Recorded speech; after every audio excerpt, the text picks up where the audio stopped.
नमस्कार दोस्तों, मैं पिंटू सिन्हा। आप सभी का हमारे फेसबुक पेज और यूट्यूब चैनल ईस्टर ब्लॉग्स में स्वागत है। आशा करता हूँ आप सभी अच्छे होंगे।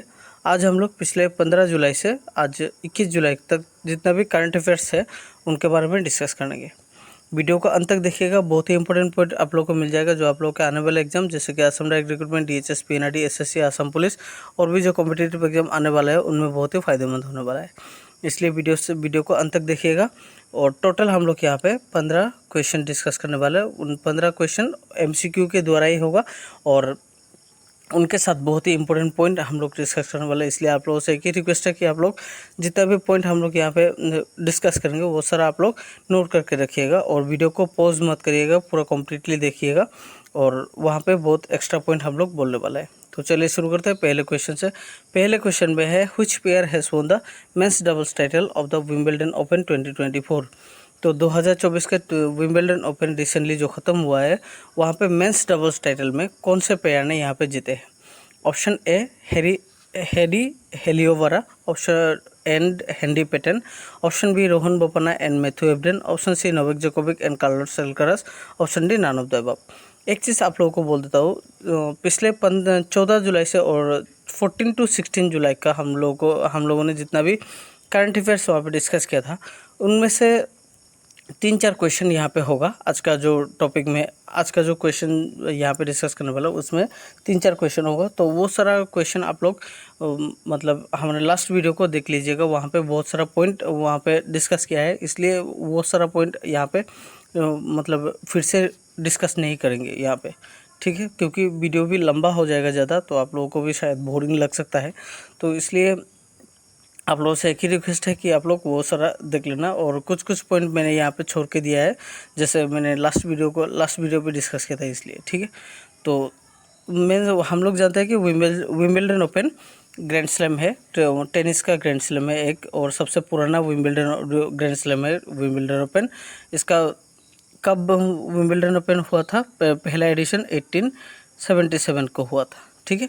तो इस बार जो हुआ है वो 137th एडिशन हुआ है, ठीक है। वहाँ पे मेंस डबल्स टाइटल पे Heidi Heliovaara and Henry Peyton उन लोगों ने जीता है विंबलडन ओपन में, ठीक है, मेंस डबल्स टाइटल में।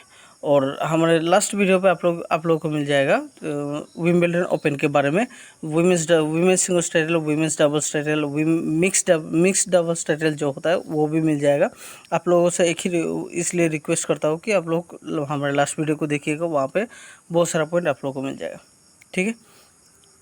तो यहाँ पे आंसर होगा option A, Harri Heliovaara and Henry Patten, ठीक है। अभी हम जाते हैं क्वेश्चन नंबर 2 पे। क्वेश्चन नंबर 2 पे है who has taken the charge as the foreign secretary of India. तो भारत के फॉरेन सेक्रेटरी पद के लिए किन्होंने चार्ज लिया है, मतलब किनको अपॉइंट किया गया है।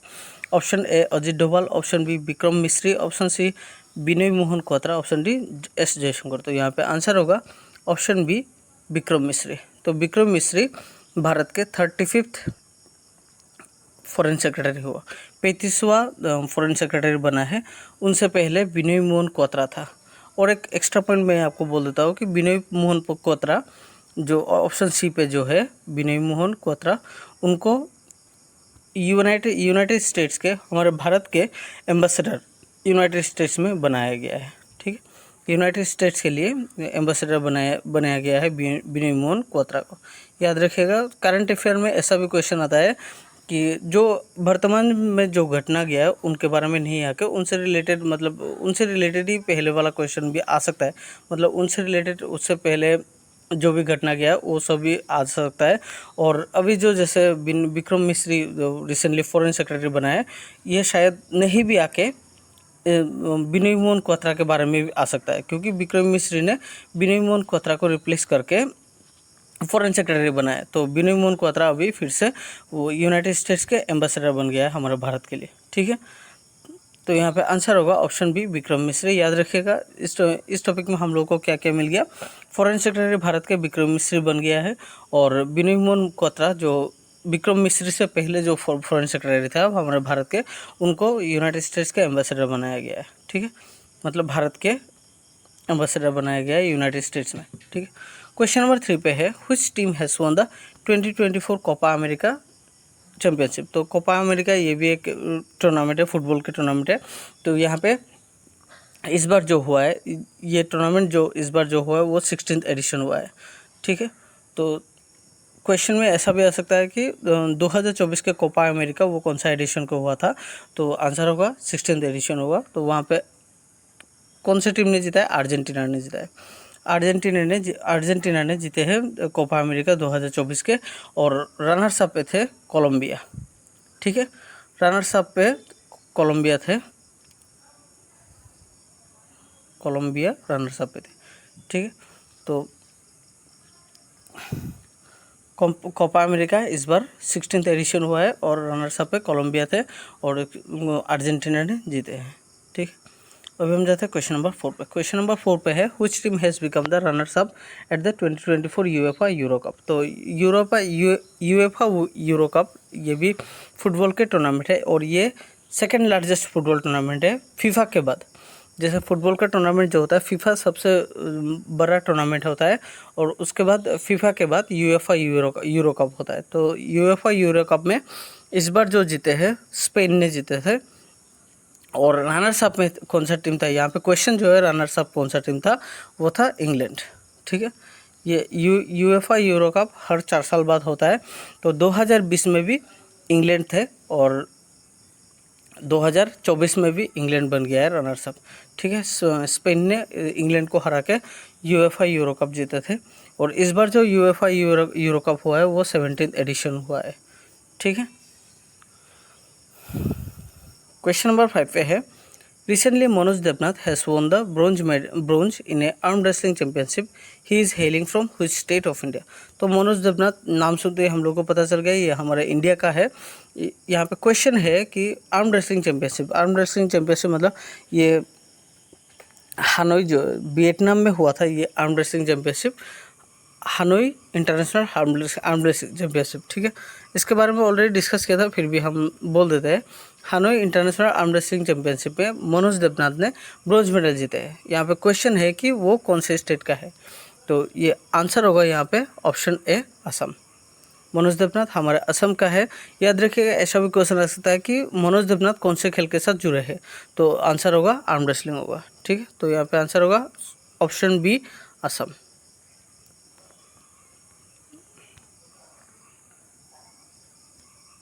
अभी हम जाते हैं क्वेश्चन नंबर 6 पे। क्वेश्चन नंबर 6 पे है, व्हिच ऑर्गेनाइजेशन इज़ ऑब्जर्व्ड यहाँ पे स्पेलिंग ई जो है वो नहीं होगा, is observed world youth skills day on 15 July every year.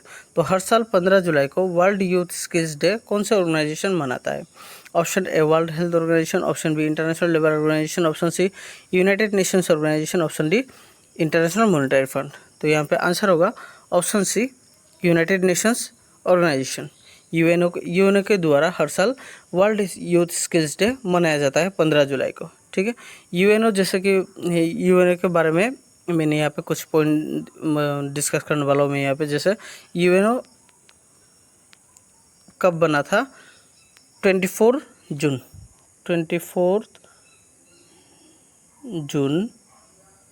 1945 को बना था यूएनओ। 24 जून 1945 को यूएनओ बना था। और यूएनओ के परमानेंट मेंबर, जैसे यूएनओ में टोटल मेंबर है 193 टोटल मेंबर है और 2 मेंबर ऑब्जर्वर स्टेट है, ठीक है। और टोटल मेंबर यूएनओ पे 193 है और 2 है ऑब्जर्वर स्टेट। और यूएनओ का परमानेंट जो मेंबर होता है, जैसे परमानेंट मेंबर होता है 5 परमानेंट मेंबर है, जैसे चाइना, फ्रांस, रशिया, यूएस और यूके। ये 5 कंट्री है यूएनओ का परमानेंट मेंबर है, ठीक है। इस टॉपिक से हम लोग को क्या क्या मिल गया है? यूएनओ के द्वारा हर साल वर्ल्ड यूथ स्किल्स डे मनाया जाता है 15 जुलाई को। और यूएनओ 26 जून होगा। यूएनओ 26 जून 1945 को बना था। और यूएनओ के परमानेंट मेंबर 5 है, चाइना,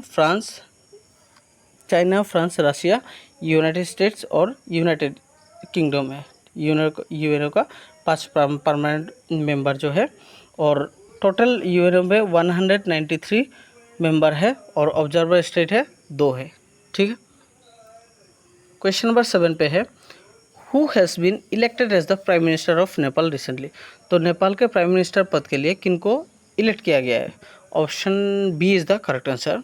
तो यहाँ पे आंसर होगा केपी शर्मा ओली। तो केपी शर्मा ओली जो रिसेंटली नेपाल के प्राइम मिनिस्टर बना है। उनसे पहले कौन था, पुष्पकमल दाहाल था। पुष्पकमल दाहाल को प्रचंड भी बोलते हैं। तो पुष्पकमल दाहाल केपी शर्मा ओली से पहले प्राइम मिनिस्टर था और अभी नेपाल के prime minister KP Sharma Oli बन गया है। ठीक है। ऑप्शन सी पे जो है रामचंद्र पौडेल वो नेपाल के प्रेसिडेंट है और राम सहाया यादव वो नेपाल के वाइस प्रेसिडेंट है। नेपाल में पहले मोनार्की था, अभी 2008 के बाद नेपाल पे वो मोनार्की डिसॉल्व करके पार्लियामेंट्री बना दिया है। ठीक है। इसके बारे में हम लोगों ने अलग से डिस्कस किया है, हमारे लास्ट वीडियो पे आप लोग देख सकते हो, वहाँ पे डिस्कस किया है। क्वेश्चन नंबर 8 पे है। क्वेश्चन नंबर 8 पे है which ministry of India has launch the second phase of Kirti programme recently. पहले हम लोग जानते हैं कि कीर्ति प्रोग्राम क्या है। कीर्ति प्रोग्राम का फुल फॉर्म है खेलो India rising talent identification. Khelo India rising talent identification.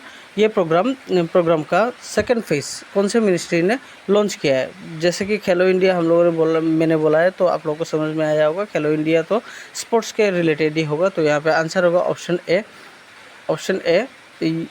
Ministry of youth and sports. तो ministry of youth and sports का हाल ही में वर्तमान जो यूनियन मिनिस्टर है वो कौन है, मनसुख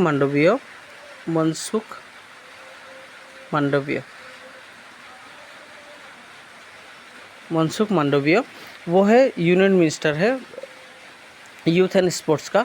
उन्होंने मतलब 19 जुलाई को कीर्ति प्रोग्राम का सेकंड फेज उन्होंने लॉन्च किया है।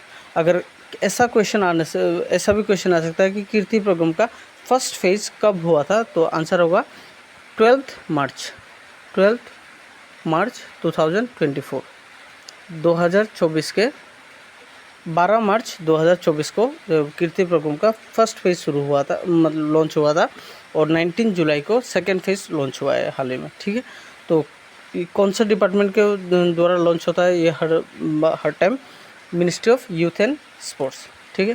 तो यहाँ पे आंसर होगा option A ministry of youth and sports. अभी हम जाते हैं क्वेश्चन नंबर 9 पे।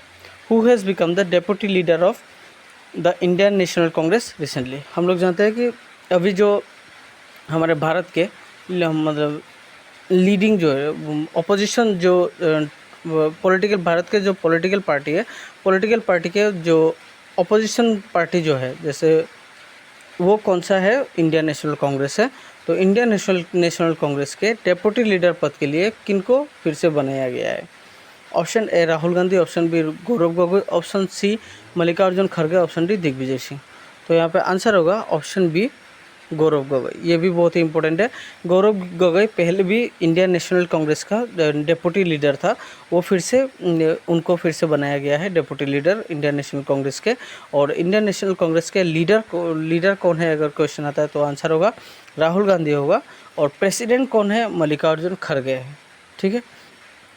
याद रखिएगा गौरव गोगोई को फिर से डेप्यूटी लीडर बनाया गया है आईएनसी के, और आईएनसी का जो मेन लीडर जो है अभी वो राहुल गांधी है और मल्लिकार्जुन खड़गे आईएनसी के प्रेसिडेंट है। ठीक है। तो यहाँ पे आंसर होगा option B Gaurav Gogoi. Question number 10 पे है who has been appointed as the brand ambassador of MotoGP. तो मोटोजीपी के ब्रांड एम्बेसडर पद के लिए किनको अपॉइंट किया गया है, तो यहाँ पे आंसर होगा ऑप्शन बी शिखर धवन। तो शिखर धवन भारत के एक क्रिकेट प्लेयर है और उनको मोटोजीपी के ब्रांड एम्बेसडर पद के लिए नियुक्त किया गया है। ठीक। क्वेश्चन नंबर 11 पे है which country is hosting the 2024 women's Asia cup. तो वीमेंस एशिया कप जो है वो 2024 के वीमेंस एशिया कप कौन से कंट्री होस्ट कर रहा है, तो यहाँ पे आंसर होगा option C Sri Lanka. Women's Asia cup चल रहा है तो वीमेंस एशिया कप के बारे में 2-3-4 बातें यहाँ पे मैं बोल देता हूँ। वीमेंस एशिया कप पहले कब हुआ था, 2004 पे हुआ था। 2004 पे वीमेंस एशिया कप पहले हुआ था और इस बार जो हो रहा है वो 9th एडिशन है। और वीमेंस एशिया कप में सबसे ज़्यादा कौन से टीम ने जीते हैं अगर क्वेश्चन आता है तो हमारा इंडिया होगा। ठीक है, कितने बार जीता है? 7 टाइम्स जीता है।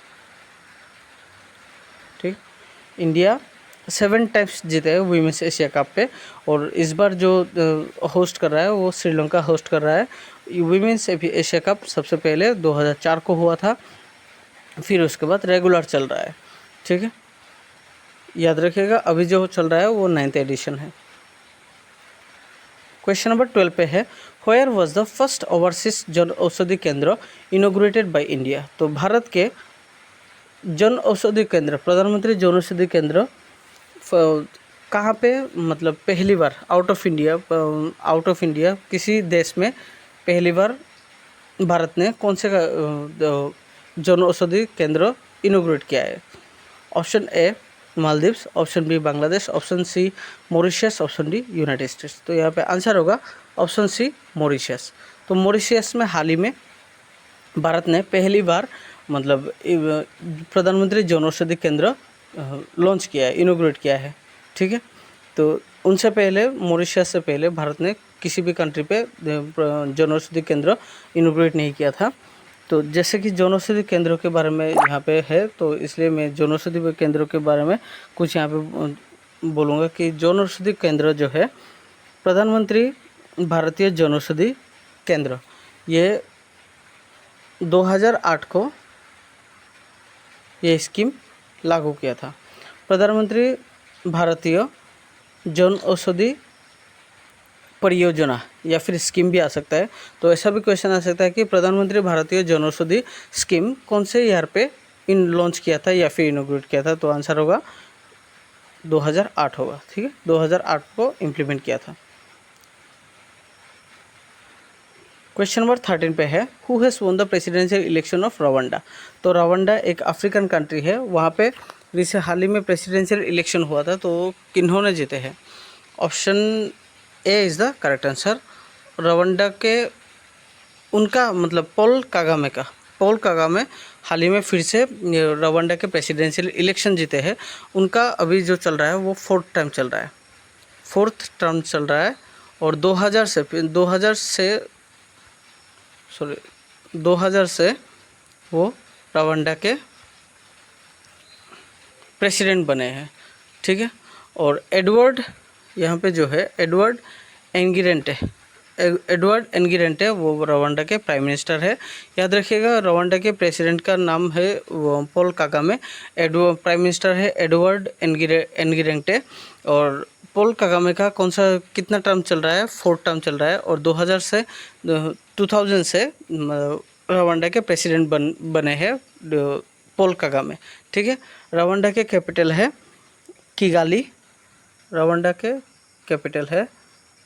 किगाली, और रवांडा के जो करेंसी है वो रवांडन फ्रैंक है।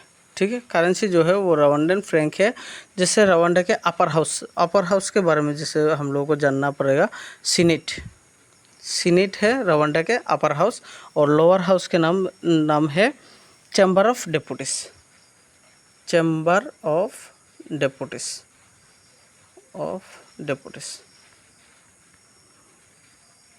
ठीक है, तो इस टॉपिक से हम लोगों को क्या क्या मिल गया?